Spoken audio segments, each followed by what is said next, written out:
Hi everybody, it's me. How are you today? Guess what today is? Do you know that today is the very last day of March? And if you remember when we were coming to school and we were talking about the lion and the lamb, and some people think that if it's a nice day, it's called a lamb day in March, and if it's not a nice day, it's called what was that again? Lion day in March. So we were keeping track on our calendar at school which days were lions and which days were lambs. We haven't been in school for a long time, so now we don't know which one is going to be the winner. But we do know that today is the last day of March. It's a Tuesday, March 31st. And let's see what you guys think. Do you think it's this kind of a day? A lamb day would mean that it's pretty warm, pretty sunny, not so windy, just a really nice day where you could go out and go for a walk and look at the leaves growing on the trees and that sort of thing. But if it's this kind of a day, what was that other kind of animal? If it's this kind of a day, a lion day, that's not such a good day. You can still go outside, but a lion day is a little bit rougher. It's cold, sometimes it's rainy, and it's just not the most pleasant day, you know? And I'm afraid that March is going out like a lion. I really think so. Because when I look out my window, I don't see any sun shining, and my hands are cold. So I think that it means it's very cool outside. And it's just not a nice springtime day, even though spring is already here, right? We had our first day of spring a week or so ago. So we have to say March went out like a lion. I think it came in like a lamb, didn't it? It was very, very nice on the first day of March. So we had a lamb day on the first day and a lion day on the last day. Kind of mixed up since it's already turned spring. But remember what we say about the calendar? About the weather? Doesn't matter. The weather doesn't look at the calendar to decide what it's going to do. It just is what it is. So happy Lion Day, the last day of March. I'm going to read a funny story to you today. I feel like having a funny story today. And I know we've read it 100 times, and I know you all like it very, very much. So I'm going to tell you, not going to tell you the name of it yet. I'm going to tell you who the author of the book is. His name is David Shannon. Can you guess what book it might be? Let me show it to you and see if you can remember the name of it. What is the name of this book right here? No. You see that word right there? No, David. And do you see that mark right there? What is it called? It's called an exclamation mark. And that means, he means business. No, David. He's not saying it gently. No, David. Or, no, David. Not like a question. He's saying it. No, David. Exclamation mark. By David Shannon. And you remember I told you that one of my little boys, when they were little, is named David. He's not little anymore, but I still say no, David, to him all the time. This book used to be one of his favorite books for me to read to him because it had his name in it. No, David. And we'll see if my David, did any of these things. I think he did. No, David. Look at his mom. Look at her feet. Tapping her toes. Hands on her hips. Does she look like she's happy? If we could see her face, would she have a happy face on? I don't think so. Can you make a face like you think that mama would have on her face right now? I think you got it. No, David. The story starts like this. David's mom always said, "No, David." What is he doing? He's making a tic-tac-toe game on the wall with a crayon. Oh my gosh, you would be in so much trouble if you did that. And now he's climbing up, standing on a chair, reaching over, trying to get a cookie from the cookie jar. Now we know if somebody says who ate a cookie from the cookie jar, we're going to know who it was, right? David. No, David, said Mom. Oh no. He's been outside playing, which is a good thing. But when he came in, his feet were covered with mud, and he tracked it all over the white carpet. Do you think he's going to be in a little bit of trouble? No, David, no, his mother said. I think he was in a lot of trouble, don't you? Mm-hmm. So Mom said, David, go take a bath. So he did. He did just what his mom told him. But he put too much water in the bathtub. And look at, and the water turned all muddy because he was all muddy, remember? And the water came out of the bathtub. It made the bathtub overflow. Oh, look at all these words Mama said. No, no, read it with me. No, no, David, don't do that. Oh dear, this is not a page I like to read. You know that, right? Come back here, David. He forgot to put his clothes on and he's running down the street. Ah! You can't do that, can you? You have to wear clothes outside. So then David went in the kitchen, opened up the pot and pan cabinet, took out a pot, took out a big spoon, started playing in the band, and looks like he's singing pretty loudly. Banging on that pan as loud as he could. What do you think Mom's going to say? David, be quiet. Oh boy, he's having a rough day, isn't he? Did you ever have a day when you just felt like you were getting in trouble all the time? I've had those kind of days, you know. David's having one right now. So then when it was dinner time, instead of eating his food, he played with it. He made a little boy that looks a little bit like David with two chicken legs, a couple of green beans, a fork for the body, and a potato for the head. David, don't play with your food. Oh no. And now he's talking before he chewed up all his food and swallowed it. His mouth is full of food. And he's talking. David, that's enough. No. Swallow that food, David. Oh dear. So now Mom's just had enough. She says, David, go to your room. Go. So off he goes. He's got his blanket. Does he look very happy? Show me how he looks right now. Well, wait till we see the next page. Oh my goodness. He's not sad anymore. What's he doing? He's jumping on that bed like crazy. Oh my gosh, he put his cowboy boots on and he's jumping on the bed with a cape on. Show me how his face looks now. He's being a crazy kid. Settle down, said Mom. Oh no, this is the page that I don't like to show you at all. It's very embarrassing. He's doing something he's not supposed to do. And they made a picture of it.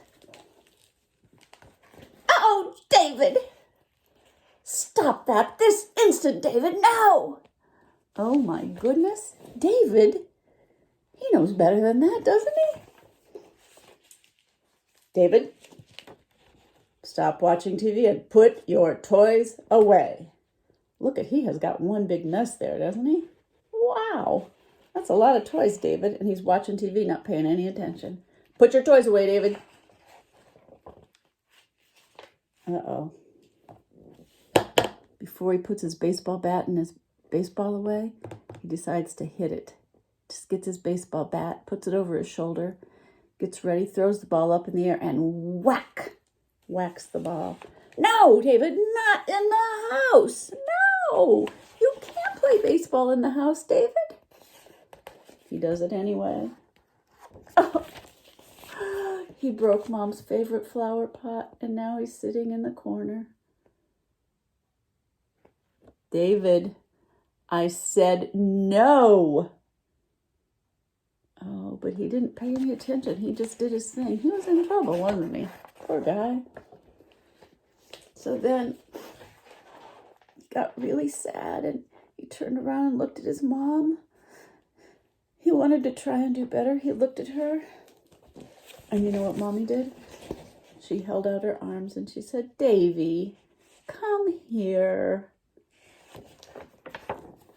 Yes, David, I love you. Maybe you'll have a better day tomorrow, David. Do you think you will? I think he will too. My David, when he was a little boy, he always had a better day the next day after he had a rough day. But he never got out of the bathtub and ran down the street ever without any clothes on. Ah, that would not be good, would it? Okay. I want to show you a couple things. I sent a note to your mommies and daddies to tell them that tomorrow I'm going to come to your house and bring you some homework. So you're going to get this. Do you remember this family journal we started? We haven't worked on it in a while. It's got a picture of your mom. Look at this, is Jilly's. It's got a picture of your mom that you made, a picture of dad, picture of grandma, picture of an animal that you like to play with, that you have in your family. It could even be an imaginary animal that you have. And also, let's see. That's it, just that. And some of you didn't get the animal made, so I left a note in here for you to make the animal. So who else could you put in there? If you have a brother, you could put a brother in there. Or if you have a sister, you could put a sister in there. Or if you have an aunt or an uncle that you love, you could put them in there. Put anybody in there that you love that's in your family. Even if it's your neighbor and you love them so much, you could pretend like they're part of your family too, right? We have neighbors like that in here at my house. So I'm going to put that in I'm going to make a packet with this in it. And it's also going to have your houses in it. Do you remember? I meant to bring them and I didn't. Do you remember when we started making those houses a while back? It was actually the day before our last day of school. We made houses, a house that you lived in. We put a roof on it. We put windows and doors and such. Well, that house is coming to your house tomorrow. I'm going to bring it to you. And you have to put I want you to go out and look at your street sign this afternoon or tomorrow, or whenever you can get a grown-up to take you.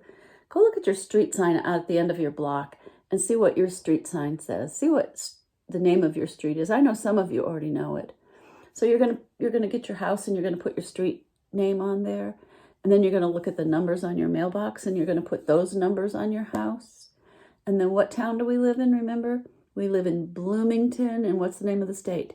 Bloomington, Indiana. Indiana, right?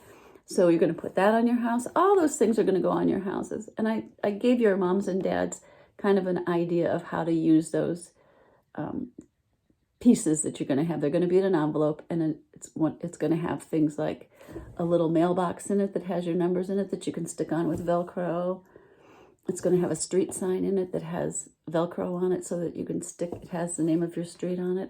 All those things you'll be able to practice and practice until you can finally say, I live at 1715 East Circle Drive. That's the name of my street. And you'll be able to say the name of your street. So you're going to get that tomorrow. And also, I forgot to tell you, Mom and Dad, we're going to put some news flashes in there because we haven't been able to put any news flashes in our newspapers for a long time. So I want you to make a newspaper at your own home. And maybe your mom or dad or your grown-up would allow you to put some news flashes around. Maybe you'd have a special place on the back of a door or something that you could stick news flashes so you could have your own family newspaper. Even big brothers and sisters could write in it. It would be very cool. So see what you can think of to write in your newspaper for when you get this tomorrow. You can start doing it. Moms and dads are probably going to need to make some copies, or you can just use any kind of paper you want. It doesn't make one bit of difference, but you'll get some of these in your packet as well. So I want to ask you one more thing. No, two more things. Tell me, look at this. You see that cat on the top? What's on the bottom? Tree. What's in the middle? Hat, right? Top, cat, bottom, tree, middle, hat. Now tell me the two words that rhyme. What are the two words that rhyme? What'd you say? Cat and tree? Cat and hat? For sure. Cat and hat. Those are the rhyming words. Let's see if there's another one on here that we could do. Okay. 3 pictures. What's on the top? A dog. The bottom, a car. And in the middle, there is a log. What are the 2 rhyming words? Which one does not belong on this page? We've got a dog, a car, a log. What are the 2 rhyming words? Dog and, right, a log. Very good. Let's see. One more. What's on the top? A star. What's on the bottom? A plane. What's in the middle? A train. Star on the top, plane on the bottom, train in the middle. Which 2 words rhyme? Does star rhyme with train? Does star rhyme with plane? Does train rhyme with plane? Aha, they tried to trick us, didn't they? Plane and train are the 2 rhyming words. Very good, I like that. Okay, one of our classmates sent me a text with a picture. And you know what she did? She went looking in her house for rectangles. Remember we were supposed to do that? She took a tally page with her so she could make tally marks. And she made tally marks every time she found a rectangle. Look, I just made a rectangle. How about that? Guess how many rectangles she found in her house? 120. That's a lot of rectangles, right? So today your assignment is try to find this shape. What is this shape? What is it? All the sides are the same length. Same length, same length, same length, same length. It is called a, you know this, so easy peasy, right? It's called a square. Square. How many squares can you find in your house? How many do you think? Maybe 10, maybe 20, maybe 3. I don't know. How many squares can you find in your house? Let's see. Take your paper and your pencil. Make one tally mark every time you find a what? Square. Can you do it? Okay, and then you let me know. Oh, and guess who the girl was that found 120 rectangles in her house? Her name starts with the letter F. F. What could her name be?